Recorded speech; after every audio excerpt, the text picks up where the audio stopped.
నమస్తే. ధ్రువ్ రాఠీ ఈ పేరు తెలుగు వాళ్ళకి చాలామందికి తెలిసి ఉండకపోవచ్చు, లేదంటే సోషల్ మీడియాలో ప్రధానంగా ట్విట్టర్లో యాక్టివ్గా ఉండే వాళ్ళకైతే తెలుస్తుంది.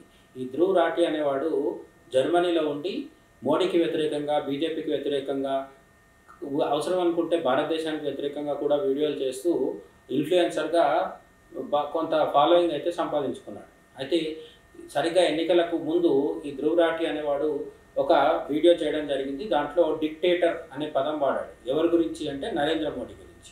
నరేంద్ర మోడీ ఒక నియంతలా ప్రవర్తిస్తున్నాడని జర్మనీలో కూర్చొని ఈ ధ్రువ్ రాఠీ అనేవాడు ఎవరైతే ఉన్నారో తెగ మొసలికన్నీళ్ళు కారుస్తూ మోడీ వ్యతిరేకమైన నెటిజన్స్ కావచ్చు, లేదంటే తుక్డే గ్యాంగ్ కావచ్చు, ఇటువంటి వాళ్ళందరికీ, కాంగ్రెస్ ఓటర్లు కావచ్చు, కాంగ్రెస్ నాయకులకు కావచ్చు, ఈ ధ్రువ్ రాఠీ అనేవాడు ఇప్పుడు ఒక గొప్ప పోస్టర్ బాయ్లా మారిపోయాడు అనమాట. అతని వీడియోలు షేర్ చేసుకుంటూ వీళ్ళు తెగ శునకానందం పొందుతున్నారు. అయితే నరేంద్ర మోడీ నియంత అవునా కాదా అనేది మనకు వ్యక్తిగతంగా తెలిసిన విషయం. మనం భారతదేశంలో ఉంటున్నాం.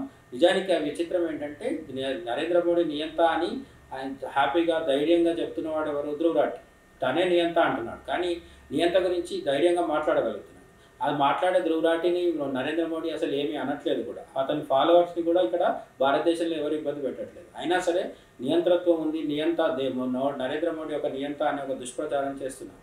సరే, నరేంద్ర మోడీ నియంత అవునా కాదా అనేది తెలుసుకోవడానికంటే ముందు ఒకసారి వెనక్కి వెళ్ళి చూద్దాం. 1948లో నాథురామ్ గాడ్సే గాంధీని హత్య చేసిన తర్వాత నాథురామ్ గాడ్సే అనే అతను మరాఠీ బ్రాహ్మణుడు, చిత్పవన్ బ్రాహ్మణ సామాజిక వర్గానికి చెందినవాడు. కాబట్టి ఈ కాంగ్రెస్కి సంబంధించిన రౌడీ మూకలు, కాంగ్రెస్కి సంబంధించిన కింది స్థాయిలో నియోజకవర్గము, మండలము, గ్రామ స్థాయిలో ఉన్న రౌడీలు, గూండాలు వీళ్ళందరూ వెళ్ళి వేలాది మంది చిత్పవన్ బ్రాహ్మణులని ఇళ్లలోంచి లాక్కొచ్చి వీధుల్లో చంపేయడం జరిగింది. ఇది చరిత్రలో రాసిపెట్టిన విషయమే. అయితే ఎంతమంది చనిపోయారు ఏంటి అనేది కనిపించనీయకుండా వైట్ వాష్ చేసేయడం జరిగింది. ఎందుకంటే గాంధీజీ చనిపోయిన తర్వాత 1950 తర్వాత పటేల్ కూడా లేకపోవడంతో ఎక్కడ చూసినా నెహ్రూ రాజ్యమే ఉండడంతో మన స్వతంత్ర భారతదేశంలో మొదటిసారి జరిగిన ఈ ఊచకోతల అంశము మనకు పెద్దగా సమాచారం లేకుండా పోయింది. అయితే 1948లో గాంధీజీ చనిపోయిన తర్వాత దాని ప్రభావంతో అనేక మంది బ్రాహ్మణుల్ని మహారాష్ట్ర, గుజరాత్లో చంపడంలో భాగంగా మనం వీర్ సావర్కర్ అని చెప్పుకునే ఒక నాయకుడు ఎవరైతే ఉన్నారో, మహానాయకుడు, ఆయన సోదరుణ్ణి కూడా ఇంట్లోంచి లాక్కొచ్చి పట్టపగల అందరూ చూస్తుండగా చంపడం జరిగింది. ఇదైతే చరిత్రలో రికార్డ్ అయ్యి ఉన్న అంశం. సరే, 1947లో బ్రాహ్మణుల వంతు అయిపోయింది. 1975కి వస్తే ఎమర్జెన్సీ విధించి మొత్తం దేశంలో ఉన్న అందరు ప్రజలు, అన్ని పార్టీలు, అందరు నాయకులు, అన్ని సంస్థలు, చివరికి మీడియాతో సహా అందరి హక్కుల్ని కాలరాసింది ఇందిరా ప్రభుత్వం. 1975లో ఎమర్జెన్సీ పెట్టి తమ ఇష్టానుసారం రాజ్యాంగాన్ని మార్చడము, ఇష్టానుసారం ప్రజల్ని ఇబ్బంది పెట్టడము, బలవంతంగా ఫ్యామిలీ ప్లానింగ్ ఆపరేషన్లు చేయించడము, ఇవన్నీ కూడా నియంత్రణ చేసే పనులు అని ఎప్పుడు మనకు చెప్పరు. కానీ మోడీ అటువంటివి ఏం చేయకుండా నియంత్రాన్ని దుష్ప్రచారం మాత్రం చేస్తూ ఉంటారు. సరే, ఎమర్జెన్సీ అయిపోయింది. 1984కి వస్తే ఇందిరాగాంధీని ఆమె అంగరక్షకులైన సిక్కు మతానికి చెందిన వాళ్ళు హత్య చేయడంతో సిక్కుల మీద పగబట్టారు. ఎవరు? కాంగ్రెస్కి సంబంధించిన జగదీష్ టైట్లర్ లాంటి వాళ్ళు దగ్గరుండి ఢిల్లీలో, దేశ రాజధాని ఢిల్లీలో నడి వీధుల్లో వేల మంది సిక్కుల్ని ఊచకోత కోయించారు. 1984 సిక్కుల ఊచకోత అని మీరు గూగుల్ చేస్తే పరమ దారుణమైన, పరమ దయనీయమైన, అమానుషమైన ఫోటోలు, వీడియోలు, అలాగే దానికి సంబంధించిన చాలా మ్యాటర్ కూడా మీకు దొరుకుతుంది. స్వతంత్ర భారతదేశ చరిత్రలో ఇది తీవ్రమైన చెరగని మచ్చ. అంతేకాకుండా వందలాది మంది, వేలాది మంది సిక్కులు రోడ్డున పడి ప్రాణాలు కోల్పోతే అప్పుడు రాజీవ్ గాంధీ అన్నది ఏంటంటే, ఒక పెద్ద చెట్టు కూలినప్పుడు వేర్లు బయటకు వచ్చినప్పుడు ఇటువంటి సంఘటనలు జరగడం అనేది మామూలే అని చాలా చులకన చేసి మాట్లాడడం జరిగింది. అంటే ఇందిరాగాంధీ చచ్చిపోయింది కాబట్టి వేల మంది సిక్కులు చచ్చిపోవడం కూడా సహజమైన విషయము, పెద్ద విషయం ఏం కాదు, దాని గురించి అంత పట్టించుకోవాల్సిన పని లేదు అని ధోరణిలో రాజీవ్ గాంధీ మాట్లాడారని చెప్తారు. సరే, సిక్కుల ఊచకోత అయిపోయిన తర్వాత 1990కి వద్దాం.